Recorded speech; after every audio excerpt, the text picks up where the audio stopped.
Assalamualaikum warahmatullahi wabarakatuh.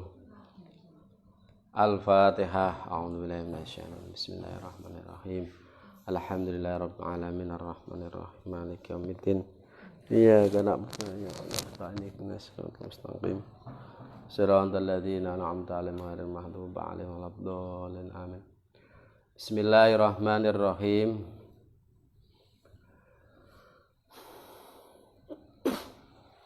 Wa fi adaidaini lan ing dalem masalah bayar utang, lan ing dalem masalah bayar utang.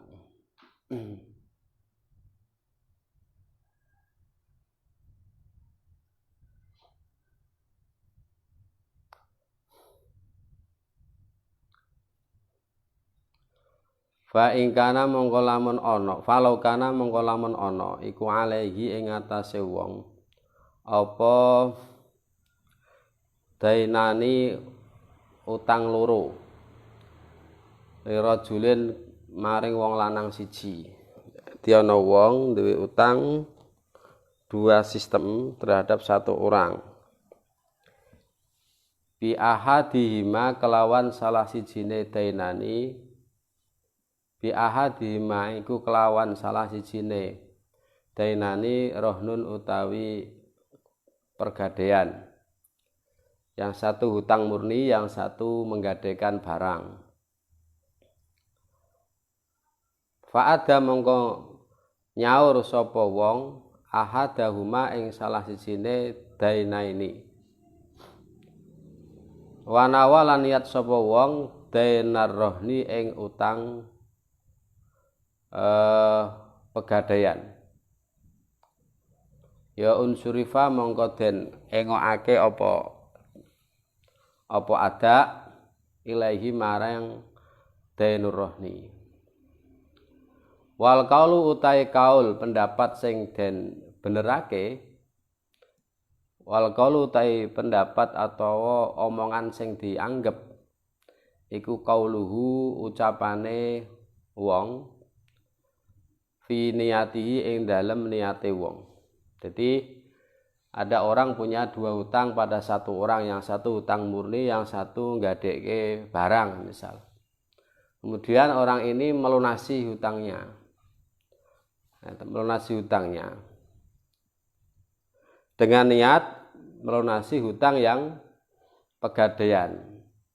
Maka yang dianggap ya apa yang diniatkan oleh orang tersebut. Artinya barang yang digadaikan ini nanti bisa diambil karena sudah disaur. Misalkan kamu kemarin nyarutang yang hutang murni atau hutang yang pegadaian, ditanya saya menyaur hutang yang pegadaian, nah, maka ini yang dianggap benar karena dikembalikan kepada niatnya ketika dia menyaur hutang tadi. Wa fil luqatati lan ing dalem masalahe barang temuan. Ana wong nemu barang itu ada dua unsur, satu biqasdil hifdzi kelawan nejo ngreksa, wat tamliki lan miliki. Kalau dia niatnya memiliki maka tidak boleh. Ya kan? Kalau niatnya menjaga ngreksa maka boleh. Tergantung niatnya. Jadi anak nemu duit ning dalan, ini sampean ambil. Dan niatnya apa? Sampean kalau niatnya memiliki, maka tidak boleh, termasuk memakan harta yang tidak halal karena itu bukan harta jenengan. Tapi kalau niatnya kita mengambil itu merawat kemudian mengumumkan, maka ini diperbolehkan. Ini juga kembali kepada niat kita. Jadi ungkapan wong Jawa kabeh niate itu memang benar. Kabeh tergantung niate itu memang benar. Wa fi malan indal masalah perkara law aslama lamun asrake sawa wong ala aksara ing atase kang luwih akeh min arba'in saking wong papat. Faqala mongko ngucap sapa wong nasakhtu ngrusak sapa Yusuf nikah hadi ing nikahe iki wadon. Jadi dia sudah punya istri 4, kemudian mau nikah lagi, atau maka dia kan harus mencerai satu lagi istri. Nah, dia bilang nasakhtu nikah hadhihi. Saya telah menceraikan, saya telah merusak nikahnya wanita ini misalnya. Nah, wanita ini yang dimaksud itu yang mana, terus tujuannya apa? Maka di sini dikembalikan kepada niatnya. Fa inna wa mengkolamun niat sapa wong bi kelawan kaul at-tolaqa ing tolak kana mongko ana apa kaul uku takyinan nyatakake li ikhtiyari nikahi marang milih nikah. Wa inna wa lan lamun niat sapa wong al-firaqa ing misah au atlaqa utawa ngumumake sapa wong humila mongko den arahake apa kaul ala ikhtiyar firaqi ing atase milih misah. Nah, dia itu nasakhtu itu niatnya firaq atau mutlak mbuh ya. Maka dia dipilih diserai untuk memilih. Lah saiki ndi sing kok pegat sing ndi? Nah, tidak ditentukan. Karena tadi niatnya secara mutlak. Maka humila ala ikhtiyaril firaq, maka dipersilakan dia untuk memilih wanita mana yang dicerai. Jadi harus ditakyin dulu, harus dijelaskan dulu. Ini kamu kan ingin mencerai satu orang. Tadi kamu hanya bisa mengatakan nasah tuh nikah hadihi. Lah hadihi sing di terus nasah tuh niate opo? Niate tolak, berarti dia hanya ingin berarti dia menyatakan ini sing perempuan ini yang saya cerai, kemudian dia ingin nikah lagi. Kalau memutlakan, maka dia ditanya lagi untuk memilih tadi namanya firaq tadi. Wa fi malan ing dalam perkara lawati alamun wati sapa wong amatan ing amat bisubhatin kelawan samar wa hale utahe wong ku yadunnuha nyono sapa wong ing amat zaujatahu ing bojone wong al-hurrata kang merdeka. Dadi ana wong duwe bojo sing siji wong wedon merdeka, wong siji amat. Amat itu budak ya kan. Ini dulu pernah geger ketika ada mengatakan bahwa Islam tentang nikah amat ini adalah nikah di luar jalur nikah. Menikahi amat itu memang Islam memperbolehkan berhubungan seksual di luar nikah. Itu kan seperti itu pernyataannya. Nah, sebenarnya bagaimana? Ya memang kalau orang menikahi amat itu kan memang di luar nikah. Nah gitu. Orang menikahi amat itu kan auma malakat emanukum, ini jalurnya bukan jalur akad nikah seperti biasa. Karena amat itu dimiliki bukan karena nikah, tapi karena membeli kan gitu. Amat itu dimiliki karena membeli, karena amat juga bisa diwariskan. Amat juga bisa diwariskan. Nah, kalau ada ini, cuman kalau amat tadi setelah dikumpuli kemudian keluar anaknya,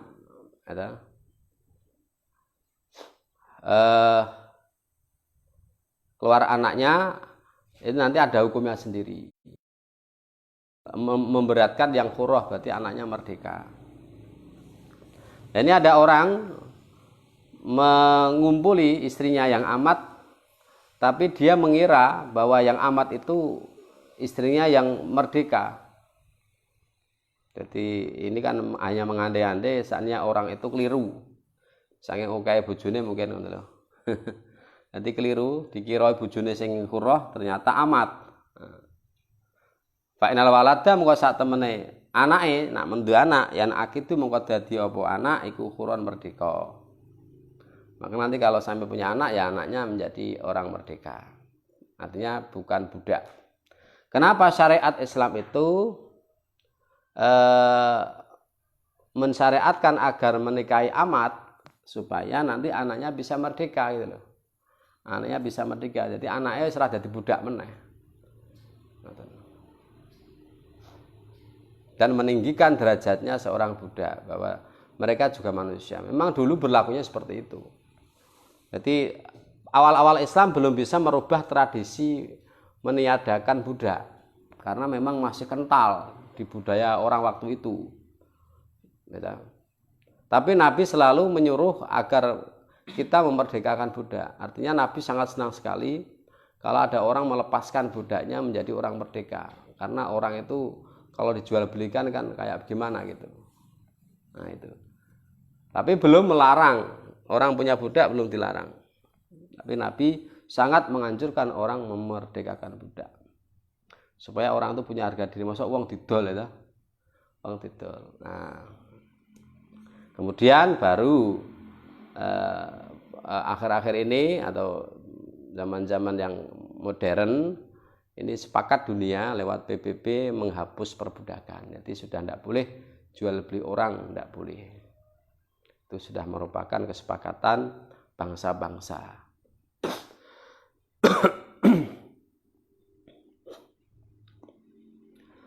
Wa fi malan ing dalam perkara laut tato. Lamun nglakoni sapa wong fi lasain ing perkara suwiji. Mubahin kang mubah lau kedue wong. Wa huwa hale utahe wong kuya ya takidu nekotake atau ngeyakini sapa wong ada mahilihi ing ora anane halale sek kaman kaya dene wong wati akang wati sapa wong imro'atan ing wong wadon ya takidu kang ngeyakini sapa wong anna sak temene imro'ah iku ajnabiyatan wong liya wa na'u lan sak temene wong iku zane kang zina biya kelawan wong. Wa idzan mongko nalikane mengkono-mengkono zana ya utahe wong iku khalilatuhu bojone wong.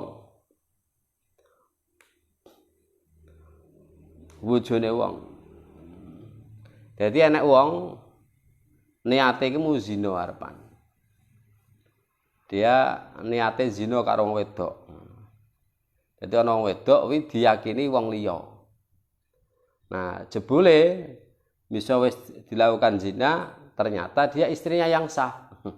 Isine mbah sing nomor pira ditinggal ning ndi paling ngono. Lali to. Lali. Niat nak istrinya mungkin tahu kalau itu suaminya, tapi ini suaminya enggak tahu kalau itu istrinya. Wis pokoknya niatnya dia zina. Niatnya dia zina. Ternyata istrinya sendiri. Maka ya dia tetap kena dosa. Kenapa? Karena sejak awal dia sudah niat menerjang hukum-hukum Allah. Meskipun nyatane gitu, nyatane bojone dhewe gitu. Cuman dosanya tidak seperti dosanya zina asli. Jadi kalau di bawah nanti ada di atas dosa besar, di bawah dosa besar, di atas dosa kecil. Tapi tetap dosa. Oh, jebule bojoku dhewe kok ya ora iso. Kamu niatnya awal kan memang sudah meyakini itu perbuatan yang tidak halal atau dosa, tapi kamu berani menerjang larangan Allah. Itu yang dihitung. Niatnya itu yang dihitung. Aku arep zina. Nah, ini niatnya yang dihitung. Karo wedok jebule wis rampung, lho, kowe ra bojoku to. Nah, tetap itu nanti terkena dosa. Swaleke meneh. Nah, swaleke. Au qatluman utawa mateni wong ya takidu kang yakini sapa wong ing man maksuman ing maksum. Dia punya perkiraan orang itu tidak halal dibunuh. Karena memang tidak punya kisos. Fabana mongko jelas apa ana sak temene wong iku istahaqqa. Apa ana sak temene man wong iku istahaqqa ngehake sapa wong damahu ing geteman. Artinya ternyata setelah dibunuh ternyata dia itu termasuk orang yang halal darahnya bagi dia.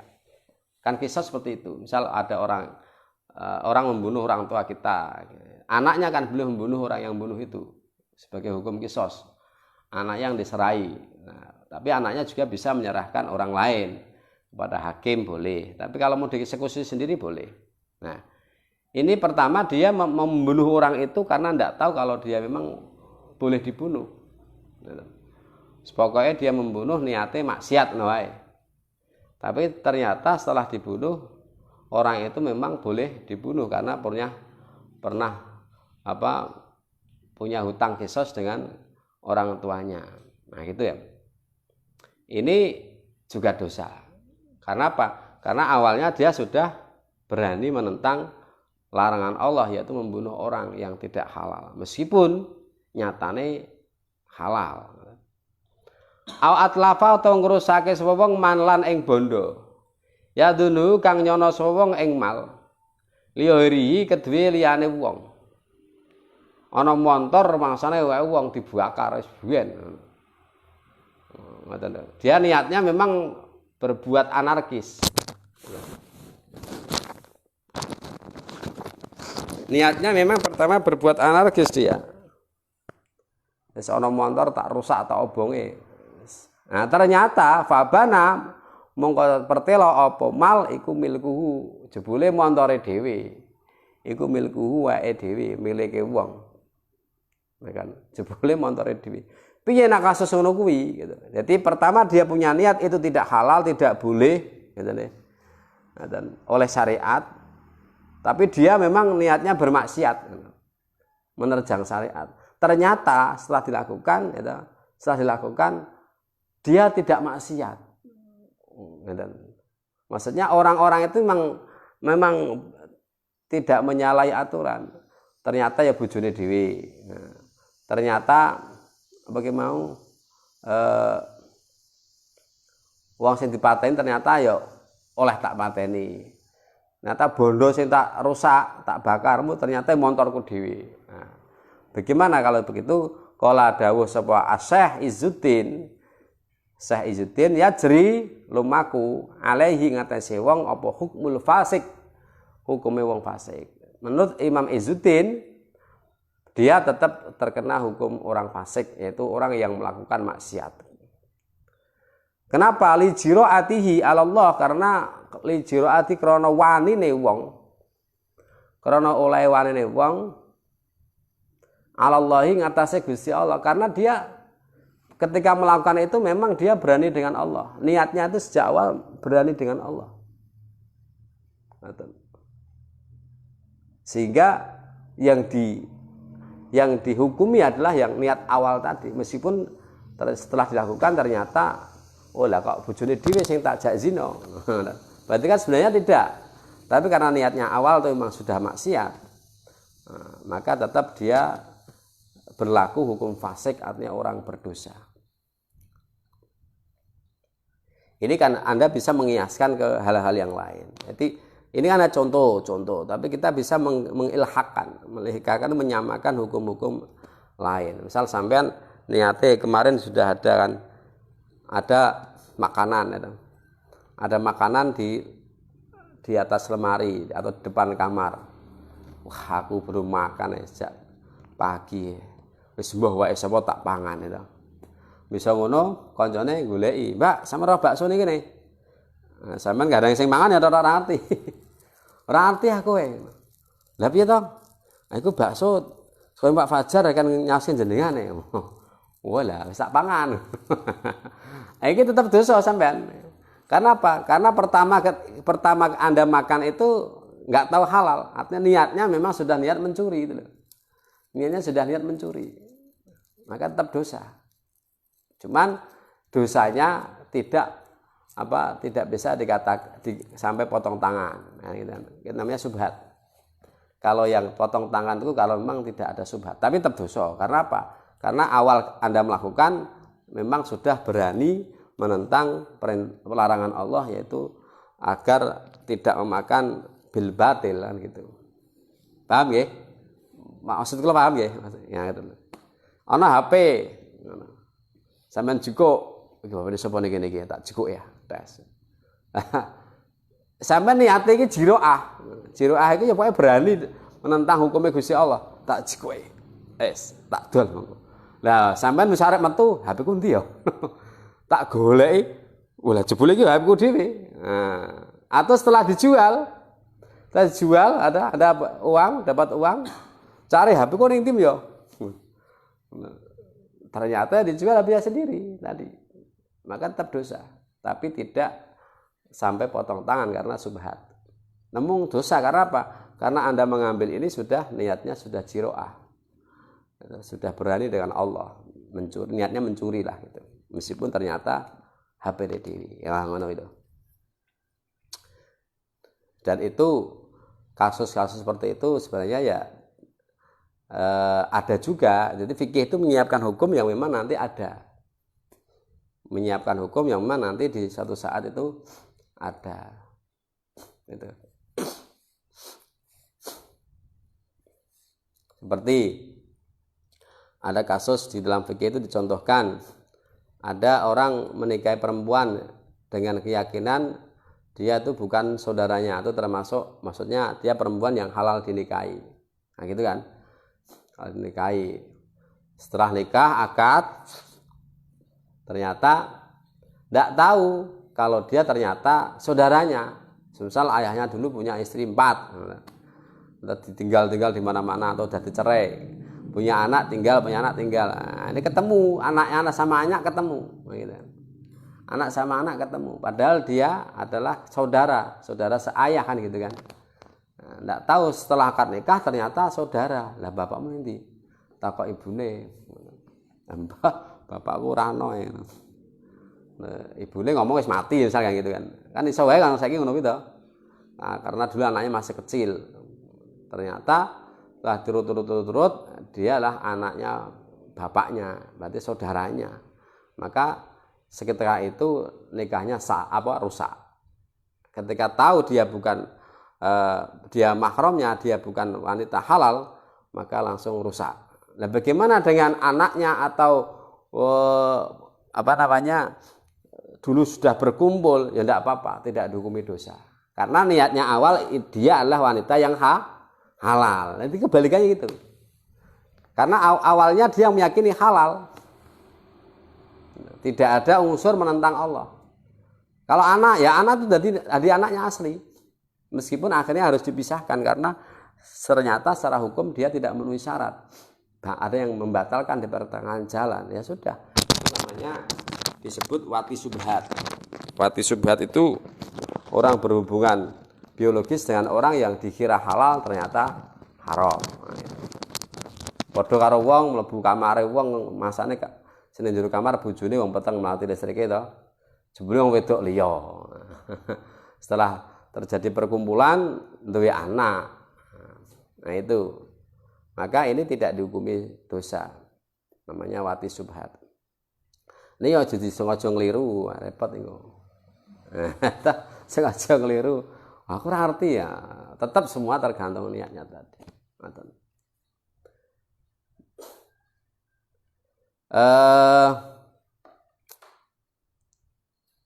Li'anal adalata krana satemene sifat adil iku inama suritat angin pesine den syaratake apa adalah litahsilis sikoti untuk litahsilis sikoti untuk ngasilake kepercayaan. Tikoh itu orang yang bisa dipercaya. Iku itu bisid kotin kelawan temen. Wa ada il amanati lan menjalankan amanat. Jadi dia itu termasuk orang yang tidak amanah, tidak jujur, tidak amanah. Berarti dia sudah keluar dari sifat adalah, dihukumi orang fasik yang melakukan dosa. Waqat in hurimat, hak ya. Lan teman-teman waqat in hormat lan teman-teman rusak apa atiqatu sifat kepercayaan bidzalika kelan mengkono-mengkono melakukan hal maksiat gitu. Melakukan hal yang disangka maksiat awalnya tapi ternyata tidak. Li jiraatihi krana wanine wong bi irtika bima kelawan nglakoni perkara ya tagiduhu kang ngiyakini sapa wong ing ma kabiratan ing dosa gede. Sebab sejak awal dia telah berani melakukan sesuatu yang menurut dia ini dosa besar. Zina, mencuri, ya, itu kan, membunuh itu kan dosa besar. Sejak awal dia tahu itu dosa besar karena memang nggak tahu kalau itu halal dilakukan. Nah, ada yang dihitung itu. Jadi kebalikannya tadi ya sama. Kalau dia beriktikad ini saya makan, oh ini ada nasi, ada orang, Kang tak tahu kayak bakso, dan ini tak deleh neng kamar, oh yo, nah itu. Sampai orang ngerti neng kamar itu ternyata ada bakso. Padahal bakso ini sampai nih orang neng kono dinehke neng sebelah ndi lho. Ini bakso ini konjone sampean pangan. Karena sampean berkeyakinan ini halal. Ya wis ora dosa. Ora dosa. Karena tadi ada indikasi gitu. Sampean tak toke bakso tak nehi kamar. Ternyata ning orang ngomong ning ndi gitu. Jebule nek ndeleng ning dhuwur lemari. Lah iki ana bakso ning isor, ning lantai. Wah, iki mesti dipangan. Nah, ini ndak dosa karena apa? Karena dia menyangka pertama halal. Kalau doman ya tetap doman. Doman itu maksudnya tetap mengganti doman, tapi tetap tidak dosa.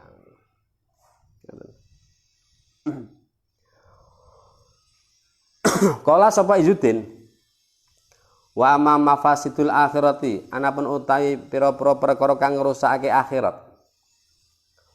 Anapun utawi pira-pira perkara kang ngrusakake akhirat iku fala yu'adzibu mongko ora den siksa sapa wong tak dibazanin kaya oleh nyiksa wong kang zina.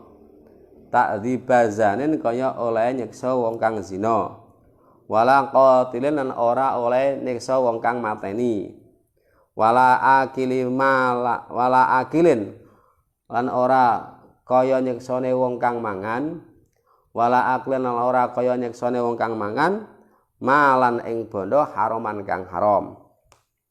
Cuma nanti di akhirat dia disiksa, tidak seperti siksanya orang yang berzina asli, tidak seperti siksanya orang yang membunuh, tidak seperti siksanya orang yang mencuri. Jadi ya disiksa, cuman di bawahnya. Ora podo. Karena apa namanya? Dia hanya disiksa niatnya saja. Padahal aslinya itu barang yang dimakan halal. Istri yang diajak berhubungan itu sebenarnya istrinya gitu. Tapi sejak awal dia niatnya memang sudah jiro'ah. Jadi jur'ah tadi untuk sudah berani menentang agama Allah dengan melakukan perbuatan dosa besar tadi. Li'ana adzabal akhirati karena saat temen siksa akhirat iku mutaratibun. Berhubungan ala tartibil mafasidi ngatasé tertipe pira-pira kerusakan. Jadi sesuai dengan derajat kerusakannya fil holibi dalam umume kama anastawaba kaya oleh sak temene ganjarane akhirat iku muratibun disesuaikan ala tartibil masalihi ing atase tertipe pira-pira kemaslahatan fil holibi dalam umume. Jadi orang yang beramal baik yang bisa menimbulkan kemaslahatan lebih banyak, ini lebih banyak pahalanya. Orang maksiat yang bisa menimbulkan madarat lebih besar, maka besar dosanya. Itu gitu. Jadi siksa di akhirat itu tergantung dengan dampak mafsadah dan dampak maslahahnya. Kalau dampaknya ini besar, maka dia siksanya besar. Kalau dampaknya kecil, maka siksanya kecil. Pahala juga sama, kalau dampak positifnya ini masalahnya luas, maka lebih besar. Makanya ibadah yang paling besar pahala itu ibadah sosial.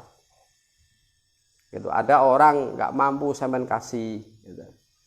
Itu ibadah sosial ini dampaknya besar. Karena apa? Karena Anda bisa membantu keluarga itu punya anak. Gitu. Nah gitu kan, punya anak, kemudian bisa mencukupi kebutuhan anaknya. Ini termasuk manfaatnya besar. Nah, misal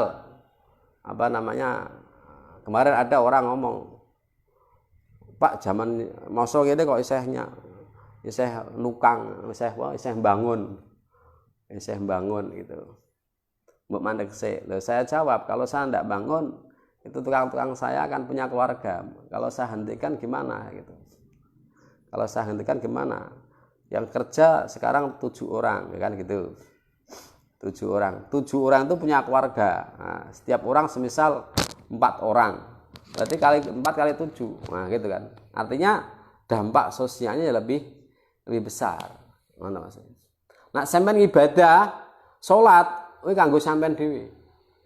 Sampean maca Quran ya kanggo sampean dhewe ganjarane. Tidak ada hubungannya dengan orang lain. Itu disebut ibadah mahdhah, ibadah murni. Kalau ibadah ghairul mahdhah itu ibadah yang berkaitan dengan orang lain. Ini pahalanya lebih besar. Karena apa? Karena ini muratibun ala tartibil masoleh tadi, fil ghalib. Muratibun ala tartibil masoleh. Wong salat sampean jamaah nang masjid, ngaten. Sampean salat jamaah nang masjid, sampean salat itu dapat pahala, tapi baliknya sampean dhewe. Tapi kalau kita menjaga, ngaten. Ora aku ora jamaah nang masjid, aku ora Jumat masjid misal. Tapi menjaga agar memutus peredaran penyebaran virus COVID-19 misal. Ini lebih besar manfaatnya. Manfaatnya untuk orang lain. Karena enggak tahu sampai niki kena virus ora ya arti gitu. Kan gitu. Jangan kemudian jadi konsepnya dibalik. Ojo aku ketularan wong, aku gegek nulari wong, ngono gitu nih kaya. Nah aku ketularan wong nanti tersinggung orang. Ngoten. Weh raja mana masjid? Ora kenapa? Wah ngundak ketularan wong. Pasti orang tersinggung kenapa? Karena menganggap orang itu sakit. Tapi najab, wah aku wedi ngono aku nulari wong. Soalnya aku ora ngerti aku ki gegek ya duwe virus sing kasus OTG, orang tanpa gejala gitu kan. Nah, begitu. Maka kita meninggalkan suatu ibadah yang kemanfaatannya untuk diri sendiri, gitu, melakukan suatu ibadah yang kemanfaatannya untuk orang banyak. Nah, ini orang banyak. Seperti itu konsepnya. Ini kalau kita bisa berpikir tidak pakai hawa nafsu tapi pakai dalil yang ngono kuwi ketemune. Ini nak pakai hawa nafsu ngoten niku ya kuwi wong ibadah kok ora oleh. Sing ora oleh ki sapa? Nah, itu nafsunya akan lebih menonjol karena memang ya tetap kalau saya tidak masalah tapi tetap standar SOP tetap harus dilaksanakan. Gitu. SOP karena itu perintah pemimpin, gitu. Perintah pemimpin, perintah ulama, perintah umarok untuk melakukan social distancing, physical distancing. Social distancing itu orang berkerumun, orang anake kegiatan-kegiatan sosial yang melibatkan orang banyak. Physical itu jaga jarak, jaga fisik. Nah, ya kita lakukanlah. Kalau kita keluar rumah pakai masker ya kita wajib pakai masker karena itu aturan pemerintah. Aturan pemerintah itu sama dengan aturan syariat. Aturan pemerintah itu sama dengan aturan agama. Selama tidak aturan yang diharamkan. Soal kamu kalau keluar rumah wajib udo, nah, itu tidak boleh dilakukan. Tapi kalau kau keluar rumah pakai masker, apa jeleknya pakai masker? Kan tidak ada. Wong tidak dalam keadaan pandemi saja kita itu bagus ya gitu kan. Karena kalau di jalan kan ada solar, ada macam-macam itu bagus. Apalagi musim pandemi itu lebih bagus lagi. Nah sesuatu yang bagus, yang sunnah kok diperintahkan oleh pemimpin ini menjadi wajib. Misal pemimpin, makanya dulu ketika Pak Habibie pertama jadi presiden, krisis moneter itu, saya ingat enggak? Tahun 98, 99 ya. Ingat enggak? Urung metu. Nah itu. Pak Habibie dulu pernah instruksi, masyarakat diimbau agar puasa Senin Kemis. Masyarakat saya harap puasa Senin Kemis untuk menghemat. Nah, para ulama NU langsung tabayun. Klarifikasi, tanya presiden ini instruksi atau sekedar himbauan. Kalau perintah, instruksi, maka seluruh masyarakat Islam wajib puasa Senin Kemis. Karena apa? Usul fikihnya begitu. Sesuatu yang sunnah kok diperintah oleh pemimpin menjadi wajib. Gitu. Menjadi wajib. Wong yang mubah saja, kalau itu ada kemaslahatan yang lebih besar menjadi wajib kok. Mubah itu dilakoni kena ora kena, tapi ada unsur kemaslahatan yang banyak. Pemerintah perintah maka ya wajib, apalagi sunnah. Apa meneh perkara wajib kok diperintah pemerintah lebih wajib lagi. Nah, gitu. Darul mafasid itu wajib. Menolak kemadaratan itu wajib. Jadi konsepnya seperti itu kalau kita berpikir tentang agama Islam itu seperti itu. Karena agama Islam itu tidak murni ibadah mahdhah, tapi juga ada ibadah ghairu mahdhah. Hablum minallah juga ada hablum minan nas. Ini yang penting. Jadi orang egois, orang yang awake dhewe itu. Orang awake dhewe yang dianu. Terus dulu ada itu di rokok itu kan ada. Rokok itu kan ada peringatan pemerintah, merokok bisa menyebabkan kematian. Kalau dulu kan tidak menyebabkan kematian. Gitu. Artinya itu juga para ulama NU juga tabayun ini maksudnya ini larangan atau hanya himbauan, Pak. Kalau himbauan berarti masih boleh karena itu perkara makruh. Makruh kalau dilarang pemerintah menjadi haram. Gitu. Makruh itu kalau dilarang pemerintah menjadi haram. Usulnya seperti itu. Itu sebagai sebagai kepanjangan dari pemahaman dari atiullah wa atiur rasul wa ulil amri minkum. Oh enggak, itu hanya himbauan. Nah, hanya himbauan.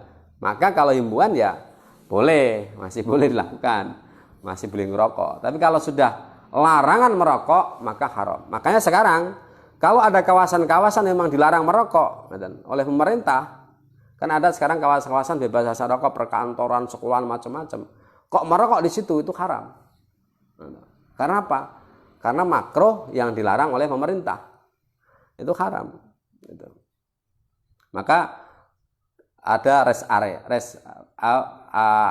area smoking, gitu. Smoking area. Ya kita kalau merokok ke sana. Nah, itu tempat-tempat umum misalnya. Area smoking kita merokok di area tersebut. Jangan nyalai aturan ning bis ngerokok dan ning tempat keramaian merokok. Ini menyalahi aturan gitu. Jadi kita harus bisa memandang seperti itu. Orang itu harus bisa memandang, jangan egois, ngerokok ora oleh cangkem-camku dhewe. Lah cangkemmu dhewe ning abluke kan mabul. Ora nak oleh rapo ning kok sedot kok elek aja kok entok ke abluke ngono. Ngono kuwi ora apa-apa. Ngono, nek abluke kok entokke nanti ada orang yang mencium, ada perempuan, ada anak kecil, ada perempuan hamil, ngoten. Itu kan berbahaya, ngoten lho maksudnya, mengganggu. Senajan toh secara dokter kowe yakine ora apa-apa, tapi wong ambu sing ora apik niku ya ndak oleh kok ya. Kita itu mengakibatkan bau yang tidak bagus itu juga tidak boleh. Gitu. Ini untuk peringatan diri saya karena saya kan kadang merokok. Gitu. Kalau ada temennya, kalau enggak ya enggak. Gitu. Dan tempatnya juga melihat-lihat, gitu. Nah, jadi memang harus kita memperhatikan itu. Itu kalau orang berilmu seperti itu. Jadi orang kok, apalagi saya paling tidak suka kalau orang ngerokok kemudian di video kemudian di-upload di Facebook. Nah, itu pelajaran yang tidak bagus. Di TV sekarang sudah tidak boleh. Di TV sekarang tidak boleh iklan rokok itu merokok sudah tidak boleh. Karena apa? Ya ini podo nyontoni kan gitu. Podo nyontoni. Ya ononis pokoknya kalau iklan rokok monggo ya gambar saja. Bahkan sekarang menunjukkan gambar itu dipertimbangkan. Pokoknya sekarang nggak ada. Kalau dulu kan iklan rokok masih merokok. Sekarang sudah nggak boleh. Karena itu tidak tidak mendidik gitu. Nah memang seperti itu. Ini berkaitan dengan rokok. Jadi sesuatu yang sunnah kalau diperintahkan menjadi wajib, sesuatu yang makruh kalau dilarang menjadi haram. Mubah kalau itu mengandung kemaslahatan yang luas diperintahkan menjadi wajib juga. Wajib juga gitu. Nah gitu. Kalau diperintahkan itu mengandung kemaslahatan yang besar, maka akan menjadi wajib.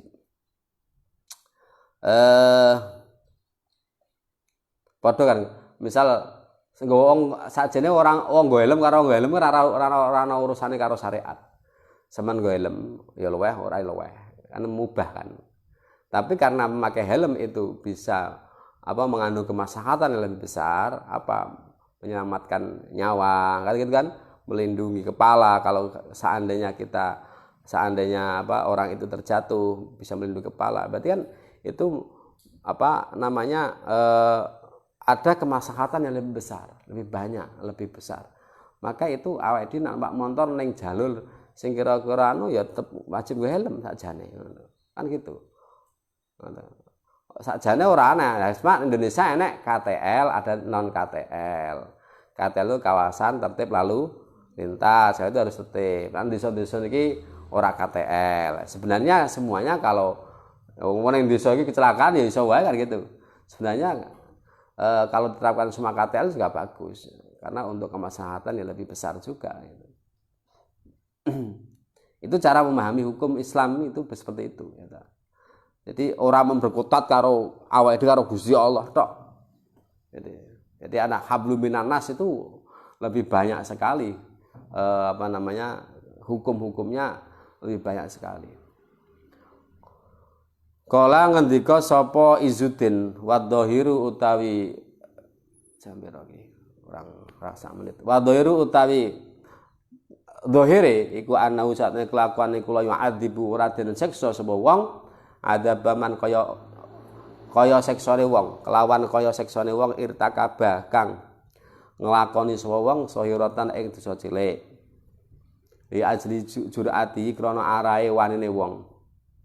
Wanti hakil hormati lan ngrusake kehormatan. Bal adaban balik siksa mutawasiton kang tengah penas sahirati ing dalam antarané dosa cilik wal kabirati lan dosa gede. Jadi tadi sudah saya sampaikan dia tidak melakukan dosa kecil juga tidak melakukan dosa besar, tapi dosa mutawasitoh ya ono itu. Dosa mutawasit itu ono antara kecil dan antara besar. Itu ada. Wa aksu hadza utawi swaleke masalah tadi yang di atas tadi. Man iku wong wati akan wati sapa wong ajnaban ing wong liya, ajnabiatan ing wong liya. Wa wa utawi wong ku yadunua nyono sapa wong ing ajnabiyah kholilatan ing bojone dhewe.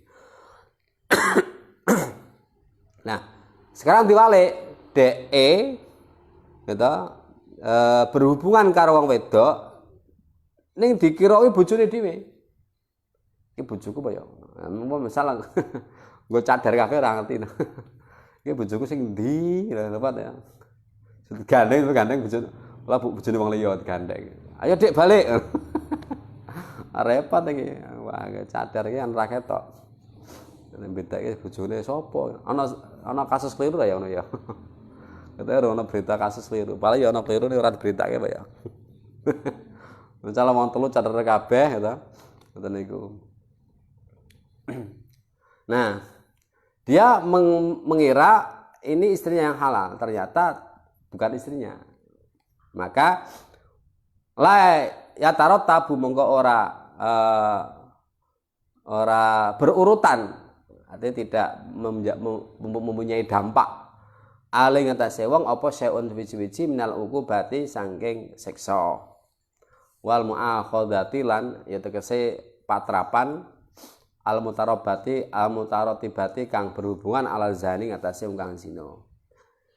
Maka dia tidak bisa dikatakan orang zina, namanya wati subhat tadi. Kenapa? Iktibaron, karena menganggap atau menilai apa yang dinilai biniyatihi kelawan niate wong.